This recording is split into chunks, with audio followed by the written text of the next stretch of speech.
Is it reasonable to try to understand the Quran through the narrations of Israeliyat? Now, the narrations of Israeliyat are thought to be the source of the word Israelitize. Therefore, actually the Judaism understood from the word. In many studies, it is argued that to explain some statements in the Quran, knowledge from Israeliyat is used, therefore this knowledge are based on Jewish sources. However, this is not entirely true. Yes, the word Israeliyat is derived from Israel. On the other hand, as we know, the Quran, especially in the parables of the prophets, leaves some parts blank compared to the Bible, and gives only some certain information. At this point, Muslim scholars refer to the narrations in Jewish and Christian sources to fill in these blank parts.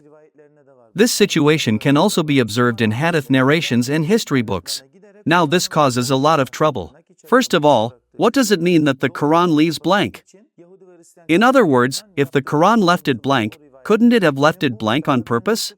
In particular, yes, it refers to some motifs, parables and expressions in the Old Testament and the New Testament, but the parts it leaves blank may be the parts that it does not agree with, especially the parts that it does not want to give as a message to people.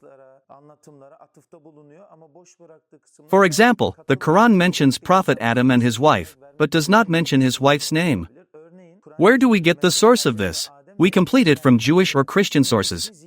The knowledge of Israeliyat says, it's called Eve, but the Quran does not use the name Eve. There can be many reasons for this. Eve means the one who brings Adam, man, that is, male, back to life. The Quran may not have used this name because it does not accept such a thing. And again, according to the Quran, the woman may not have used this name because she was not created from Adam's rib, but because they were both created from the same essence, so that she was not created as a servant to Adam, for example, but as a normal equivalent being. We have such problematic points about the narrations of Israeliyat. As I said, we may encounter such problems both in the commentaries written about the Quran, that is, in the tafsirs, in the hadith corpus and in the history books.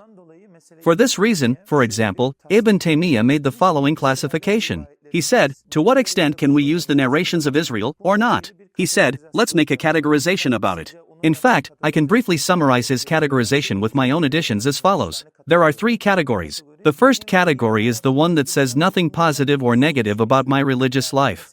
So, for example, the name of the dog of the companions of the cave is Kitmir. Okay, it might be Kitmir. Knowing this doesn't mean much to me, and not knowing it doesn't either.